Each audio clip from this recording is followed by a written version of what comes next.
সাম্প্রতিককালে horror comedy ধারার একাধিক ছবি নানা ভাষায় জনপ্রিয় হয়েছে। কি এই হরর কমেডি, যেখানে ভূত ও প্রেম প্রায় সমানে সমানে গল্প রচনা করে এবং তা ঘটে হাস্যরসের মিশেলে। ভূতকে দেখে ভয় পাওয়ার বদলে মজা পাওয়াই এখানে মুখ্য। তবে অমর সঙ্গী ছবিতে তার সঙ্গে যোগ হয়েছে প্রেম, অর্থাৎ ভূতের সঙ্গে প্রেম, এবং সে প্রেম একেবারেই সেকেলে পেতনি ভূতের প্রেম নয়, বরং রীতিমতো হাল ফ্যাশনের প্রেম। কাজেই ছবিটির বিষয় বেশ টানটান, তাতে কোনো সন্দেহ নেই। অমর সঙ্গী নামের বাংলা সুপারহিট প্রেমের ছবি রয়েছে। আবার ভূত মানুষের সম্পর্ক নিয়ে বাংলা সাহিত্য গল্পেরও অভাব নেই। বিভূতিভূষণ বন্দ্যোপাধ্যায়ের একাধিক লেখার কথাই ধরা যেতে পারে এই প্রসঙ্গে। কিন্তু এই ছবির যে প্রেম, তা আজকের কলকাতার প্রেম। তাই মরে যাওয়ার পরও সেখানে বারবার আত্মা লিভ ইন করতে দ্বিধা করে না, বা প্রেমিক জীবিত নতুন প্রেমিকার প্রতি আসক্ত হলে ভূত প্রেমিকা হিংসুটে হতে একটুও দেরি করে না। সোহিনী সরকার আর বিক্রম চট্টোপাধ্যায়ের কেমিস্ট্রি এই ছবিতে দারুণ জমজমাট। দুজনেই ভালো অভিনেতা, তাই ভূত মানুষের এই প্রেম জমে গিয়েছে পুরোপুরি।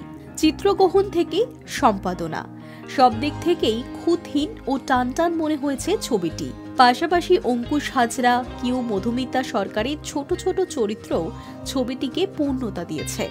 তাই সব মিলিয়ে পরিচালক দিব্য চট্টোপাধ্যায় এবং চিত্রনাট্যকার অরিত্র সেনগুপ্ত সাধুবাদ পাবেন। কিন্তু এত আধুনিক মানের ছবি বলেই কয়েকটি বিষয় খটকা থেকে যাচ্ছে। বলা ভালো, সাবপ্লট এ ছবিতে বেশ দুর্বল। কন্যা সন্তান মারা যাওয়ার পরে বাবা মায়ের শোক স্বাভাবিক, কিন্তু সে ব্যাপারে এখানে প্রায় কিছুই দেখানো হয় না। বদলে বেশ খুশি খুশি দেখানো হয় তার বাবা মাকে, বা একজন প্রেমিকের সদ্য হতে চলা বিয়ে ভাঙার পরে যেভাবে তার জীবনের পর্যায়গুলি দেখানো হয়, তাতেও মনে হয় জোর করে দ্রুত গল্পের শেষে পৌঁছতে যাওয়া হচ্ছে। তন্ত্র বা জ্যোতিষ, আবার নাইট ক্লাব বা গঙ্গার ঘাটে একা বসে থাকা দেবদাস প্রেমিক, সবকিছুকেই সরল রেখায় বাঁধতে গেলে গোলমাল বাঁধবেই। কারণ এই প্রত্যেকটি অধ্যায় গভীর এক একটা কটা পর্যায়ের জীবন। একজন শোকতপ্ত মানুষকে সেরে ওঠার আগেই তাকে যদি এরকম জোর করে পরপর প্লটে ফেলে স্বাভাবিক হিসেবে দেখানো হয়, তবে তো সমস্যা হতেই পারে। তাই ছবিটি এত মজার গল্পের ঠাস বুনোটে বানানো হলেও দ্বিতীয় পর্বের পর থেকে কিছুটা একঘেয়ে লাগে। প্রথম পর্বে ঠিক যতটা সম্ভাবনা তৈরি হয়েছিল, পরের পর্ব কিছুটা হতাশই করে। তবে যেহেতু এই ছবির প্রাণ অভিনয়, তাই ফাঁকফোকরগুলো ঢেকে যায় তাতে। সোহিনীর অভিনয়, প্রেমের রাগ বা অভিমান বড় প্রাণবন্ত লাগে। প্রত্যেকটি তাকানো যেন আলাদা রকমের তার। কখনো কখনো তিনি যে অভিনয় করছেন সেটাও বোঝা যায় না। একই কথা বলা যায় বিক্রমের ক্ষেত্রেও।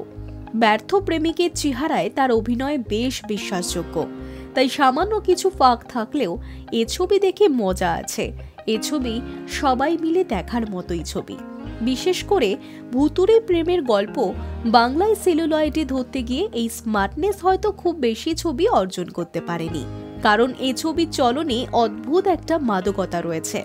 হয়তো প্রযুক্তিগত কারণেই সেই মাদকতার বেশিটা নির্মিত, অর্থাৎ চিত্রগ্রহণ আর সম্পাদনায় মুন্সিয়ানা থাকার কারণেই হয়তোবা ছবিটি দেখতে টানটান লাগে। তাই এই ছবি দেখা উচিত, অন্তত ভনিতাবিহীন সিধে প্রেমের গল্প বলার কারণেই। Hi news network.